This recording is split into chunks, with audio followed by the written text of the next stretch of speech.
के जो उम्मीदवार अभी यहाँ से खड़ा है, क्या गारंटी है कि कल नीतीश जी के साथ वो महागठबंधन में नहीं जाएगा? वो तो कभी भी धमकी दे देते हैं कि हम चले जाएंगे। बिहार में बहार होगा, वृद्धा पेंशन 1000 पार होगा। ये आप खुद ही गाए थे? हाँ, नहीं, ये गाया गया था एक गाय के थ्रू। लिखे इसको आप थे? लिखे zero nothing. There is no work done by Prashant Kishor in Bihar. कोई काम उनके द्वारा बिहार में किया ही नहीं गया है, तो वोट कैसे लेंगे? केवल लालू जी के टाइम में अराजकता ज्यादा था और इनके टाइम में अपराध ज्यादा बढ़ गया। सुबह में रहते हैं राम पार्टी में या शाम को आ जाते हैं श्याम पार्टी में। सिद्धांत विहीन न तो केवल वो है, बल्कि उनकी पार्टी भी सिद्धांत विहीन। नमस्कार, मैं हूं अर्पित कुमार और आप देख रहे हैं बूम भारत। बता दें कि हमारे पीछे पोस्टर दिख रहा होगा, साफ पार्टी के जो है राष्ट्रीय संयोजक जो है मिथिलेश कुमार साथी जी है, जो खुद प्रत्याशी है मानार के। आइए अभी बता दें कि मानार का सीट जो है काफी दिलचस्प हो चुका है। मानार में एक दो प्रत्याशी नहीं, कईयों प्रत्याशी जो है मैदान में है। अगर महागठबंधन से बात कर ले तो रविंदर सिंह है, अगर एनडीए से बात कर ले तो जो है उमेश कुशवाहा है, साथ ही अगर निर्दलीय की बात कर ले तो वो भी बहुत सारे हैं। ऐसे में हमारे साथ साफ पार्टी के राष्ट्रीय संयोजक है जो खुद मैदान में है और मानार से जो है इस बार प्रत्याशी है। क्या कुछ कहेंगे सर? लगातार जो है मानार से प्रत्याशी अगर देखें तो बहुत ज्यादा, वैशाली में सबसे ज्यादा मानार विधानसभा में प्रत्याशी है। ऐसे में आप भी एक प्रत्याशी है, साफ पार्टी के राष्ट्रीय संयोजक है, तो क्या कुछ आपका जनता का समर्थन मिला और क्या कुछ जनता से उम्मीद है और आप क्या लक्ष्य लेके चले हैं जनता के पास? धन्यवाद, आपने कुछ कहने का मौका दिया। जनता के लिए हमने जो किया है, इससे मुझे उम्मीद है कि जनता का मेरे ऊपर भरपूर भरोसा रहेगा। हमने पिछले कई साल से यहाँ की जनता के लिए अनेकानेक कार्य किया।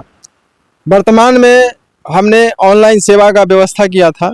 डिजिटल प्लेटफॉर्म पर जाके गवर्नमेंट पोर्टल पर किसी तरह के आवेदन आपको देना है, जाति प्रमाण पत्र हो, आय प्रमाण पत्र हो, पैन कार्ड हो, आधार कार्ड हो, मतलब गवर्नमेंट के पोर्टल पर जाकर के किसी तरह के आवेदन अगर आपको देना है तो निःशुल्क आप वहां जाकर के ये सेवा ले सकते थे। तो ये व्यवस्था हमने 3 केंद्र बना करके अपने विधानसभा में दिया और इसके साथ साथ हमने मई 2025 में अपना एक सॉन्ग को लॉन्च किया था, बिहार में बहार होगा, वृद्धा पेंशन 1000 पार होगा। ये आप खुद ही गाए थे? हाँ, नहीं, ये गाया गया था एक गाय के थ्रू। लिखे इसको आप थे? लिखे इसको हम थे और इस सॉन्ग को वायरल होने के बाद, सोशल मीडिया पर वायरल होने के बाद नीतीश जी ने संज्ञान लिया, देखा कि यदि हम नहीं करते हैं तो हमें तो सत्ता से बाहर कर दिया जाएगा, क्योंकि 20 साल से हम सत्तासीन हैं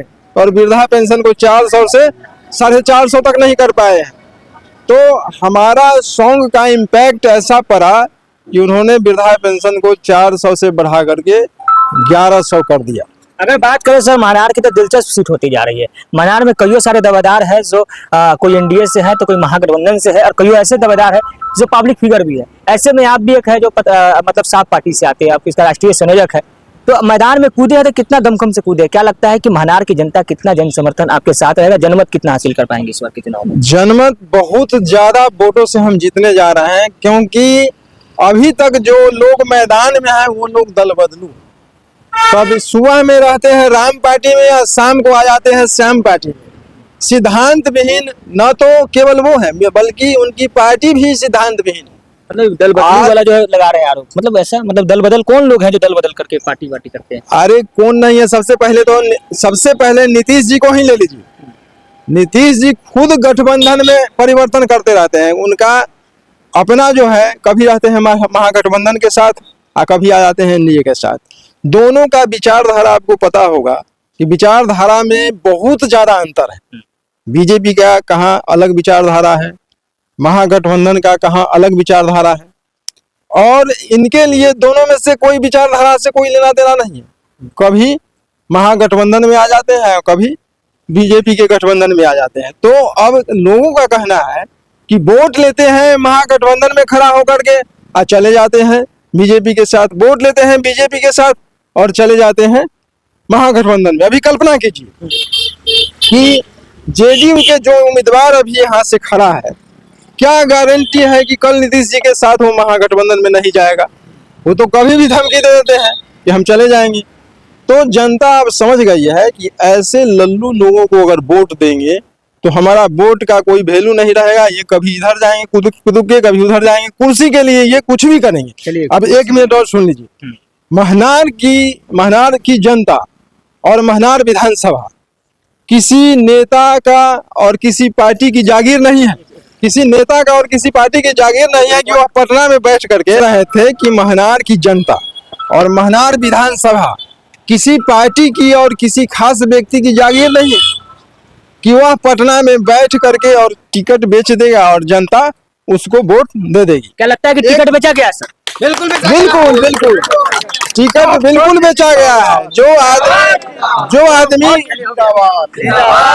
जो आदमी कल तक किसी और पार्टी में था और जो आदमी पार्टी का सेवा किया उसको दरकिनार करके और दूसरे पार्टी के लोगों को टिकट दे दिया गया। तो क्या आपको लगता है कि यूं ही टिकट दे दिया गया होगा? और कई बड़े बड़े लीडरान जो महागठबंधन में और आरजेडी में थे उनको टिकट नहीं मिला है तो वो सड़क पर लौट करके कह रहे थे कि हमसे पैसा ले लिया गया। तो आप लोग क्या कर कपड़ा फाड़ लिए, पागल हो गए, तो लोगों को पागल कर रहे हैं, बर्बाद कर रहे हैं।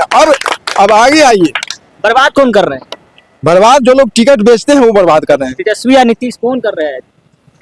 ये तो जो कह रहे हैं तो राबड़ी आवाज के बाहर हुआ।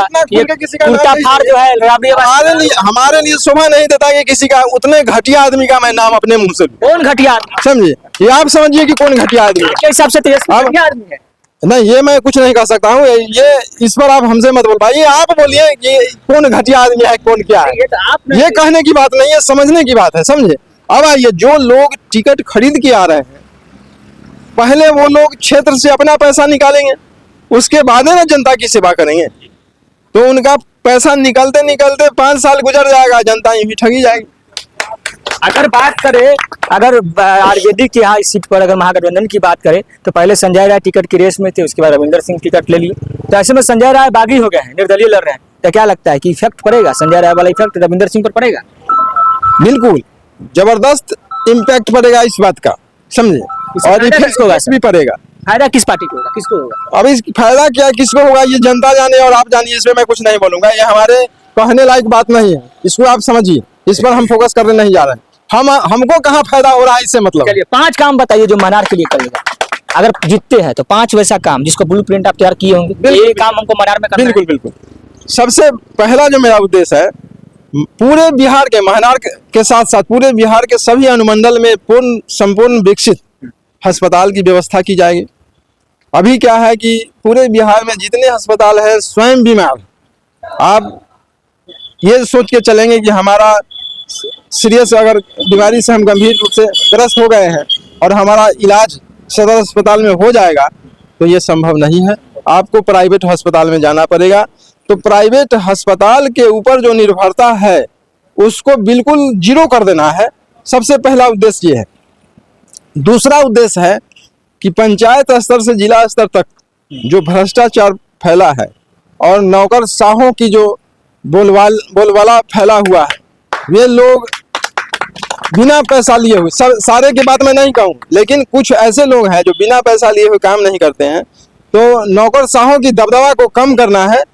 लोगों को ये लगे कि मैं वास्तव में लोकतंत्र का मालिक हूँ, जनता जाए और बिना किसी पैसा खर्च किए हुए उसका काम हो जाए और ज्यादातर उनका काम मैं उनके घर तक पहुंचा के करवाऊंगा। ये मेरा दूसरा उद्देश्य है। चलिए, अगर सर मनार की अगर बात करेंगे तो मनार कितना कुछ बदला, लालू जी और नीतीश जी की सरकार कितना कुछ मनार बदला? कुछ भी नहीं। वो केवल लालू जी के टाइम में अराजकता ज्यादा था और इनके टाइम में अपराध ज्यादा बढ़ गया। अपराध इनके टाइम में भी बढ़ा है, तो कोई ज्यादा सुधार नहीं है। उनके टाइम में लालू जी के परिवार लूटा करते थे बिहार को, इनके टाइम में सारे नौकरशाह लूटने पर लगे हुए हैं बिहार को। यानी कि दोनों तरफ दोनों ही पार्टियों ने बिहार को लूटी और बिहार के विकास को बाधित किया।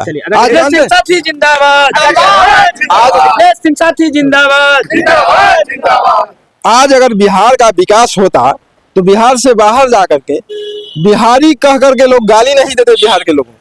अभी बिहार से बाहर अगर कोई बिहारी कह दे तो इसका मतलब लोग समझ जाता है कि गाली दे दिया।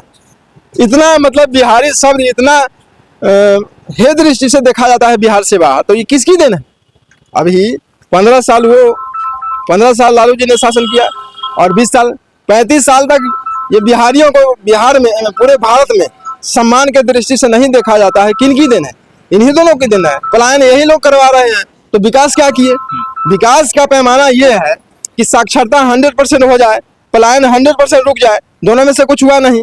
सड़कों की स्थिति देख लीजिए, पहले से बद से भी बदतर है। जो केंद्र सरकार की सड़कें हैं उसकी बात हटा दी जाए, उसको छोड़ दिया जाए, तो वर्तमान इनकी बिहार सरकार की जो सड़कें हैं वो 75% तक डैमेज है और जर्जर है। जर्जर। चलिए अंतिम सवाल ये रहेगा कि अगर आप चुनाव जीतते हैं तो किस पार्टी को समर्थन करेंगे? चुनाव जीतते हैं तो ये सब वक्त की बात है, अभी कुछ नहीं बताएंगे। समय आएगा उसके आधार पर अगर लगेगा कि बिहार के हक में कोई पार्टी अच्छा काम कर रहा है, तो जो पार्टी बिहार के हक में हमारा महनार विधानसभा के क्षेत्र में अच्छा काम करेगा उसको हम समर्थन करेंगे। और आपने हमारे एजेंडा के बारे में एक और जानकारी नहीं जाना, हमारी एजेंडा में यह भी है कि पूरे बिहार में जितने भूमिहीन वर्ग के लोग हैं उनको 50 से 100 वर्ग गज तक के जमीन अलॉट करवाना है पूरे बिहार के? पूरे बिहार में। अगर प्रशांत किशोर की बात करें, जनसुराज की बात करें, तो वो कैसे हैं? वो स्कूली बैग में दारू लेके घूम रहे हैं, तो उनकी बात क्या कर रहे हैं? उनको सिंबल क्या मिला है? स्कूली बैग। और वो चर्चा क्या करते हैं कि हम आते आते पहले दारू बांटूंगा, तो स्कूली बैग में दारू लेके घूम रहे हैं, यही तो उनका सिद्धांत है, मोटो है। तो वो विकास क्या करेंगे? बड़े बड़े नेता के पोल खोल दिए हैं सर।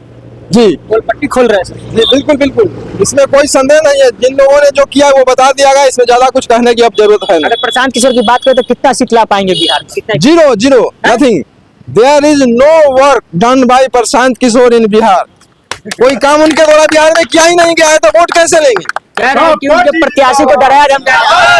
नहीं नहीं, ये उनका काम है अफवाह फैलाना।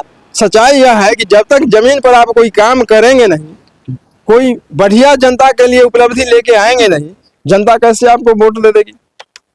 यानी कि प्रशांत किशोर इस बार जो आपके कहने के हिसाब से शून्य पर आउट हो जाए। शून्य पर आउट हो रहा है, कहीं कुछ है ही नहीं, केवल मीडियाबाजी है। जी चलिए, तो देखिए तो हमारे साथ इस वक्त मौजूद थे बातचीत करने के लिए मिथिलेश कुमार साथी जी, जो कि साप पार्टी के राष्ट्रीय संयोजक है, और बता दें कि महनार विधानसभा से जो है चुनाव लड़ रहे हैं। ऐसे में हमारी टीम जो है पूरे बिहार में सभी को जो है बता दें कि हर क्षेत्र में जाके जो है पब्लिक ओपिनियंस हो या नेताजी से वाइट हो, नेताजी से चर्चा करते हैं कि नेताजी अगर जीतते हैं चुनाव हुआ तो कैसे विकास करेंगे। बहरहाल क्या कुछ सोचते हैं, अपना राय प्रतिक्रिया कमेंट बॉक्स में जरूर बताइएगा। खासकर मिथिलेश कुमार साथी जी के बातों से कितना आप सहमत है, तो राय प्रतिक्रिया कमेंट बॉक्स में दर्ज कराइएगा। बने रहिए हमारे साथ, आप देख रहे हैं बूम भारत महनार से।